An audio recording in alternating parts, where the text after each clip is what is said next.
Bratislava si pripomínala 80. výročie svojho oslobodenia od fašizmu. Centrom pietnej spomienky bol Slavín, kde je pochovaných 6845 vojakov Červenej armády. Ako prvý sa občanom prihovoril novozvolený predseda Národnej rady, podľa ktorého sa začal tichý a neúprosný súboj o historickú pravdu. Prejavme úctu a vďaku osloboditeľom, sovietským, rumunským i slovenským vojakom, povstalcom, účastníkom odboja, príslušníkom iných národov, teda všetkým, ktorí sa pričinili o návrat slobody a mieru do našej vlasti, česť ich pamiatke, česť a sláva hrdinom. Prítomným sa v slovenčine prihovorili študenti Moskovského inštitútu medzinárodných vzťahov, ktorí sa prišli pokloniť padlým. Vojaci, ktorí v roku 1945 porazili fašizmus, nás chránili. A teraz je povinnosťou našej mladej generácii chrániť ich požehnanú pamiatku a zabrániť vráteniu história. Blahoželáme k 80. výročiu oslobodenia.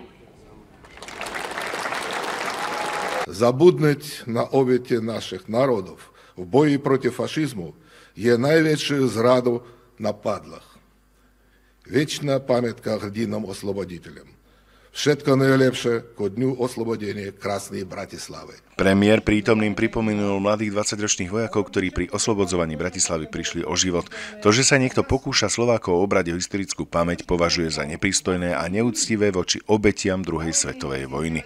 Aj preto, že si váži každú obeť, navštívil vojenský cintorín vo Francúzsku a USA a chystá sa do Londýna. Je tu niekto na svete, kto chce spochybňovať, že najväčšiu obeť niesli národy a štáty bývalého Sovietskeho zväzu, 21 miliónov ľudí. Premiér kritizoval neúčasť zástupcov krajín Únie na pietnom akte. Avizoval, že ak nemá dôjsť k znižovaniu životnej úrovne, bude musieť byť Úniou požadované zvyšovanie výdavkov otázkou prípadného referenda. Nemali by sme sa spýtať občanov Slovenskej republiky v referende: vážení občania Slovenskej republiky, a ste za to, aby zbrojenie bolo na úkor vašej životnej úrovne? Podujatie na Slavíne obohatil kultúrny program. Kyticami kvetov si uctili padlých okrem oficiálnych delegácií aj samotní bratislavčania. Nemôžeme zabúdať na to, že pred 80 rokmi tu za slovenský národ a za oslobodenie tej západnej Európy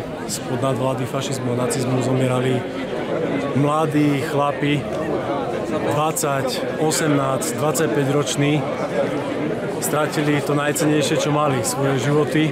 Minimálne pri takýchto spomienkách a udalostiach by sme mali dať politické trička preč a mali by sme si na jednej strane uctiť všetkých tých, ktorí sa postarali a zabezpečili našu slobodu, a na druhej strane vzdať im aj hold a úctu. Pamätník navštívil v predstihu pred odchodom na národnú pôdu vo Vatikáne aj prezident Peter Pellegrini. Ten žiada nedopustiť, aby sa prebúdzali ideológie, ktoré vyrastajú z koreňov zla a zaplavujú spoločnosť trpkými plodmi nenávisti. Verím, že budem mať príležitosť 9. mája v Moskve osobne poďakovať za to, aký podiel, pokiaľ ide o víťazstvo nad fašizmom, mala slávna Červená armáda. Nech žije slávna Červená armáda. Oslobodenie Bratislavy si občania a niektorí zástupcovia samosprávy pripomenuli aj pri pomníku víťazstva na námestí Eugena Suchoňa. Z Bratislavy Viliam Šuška.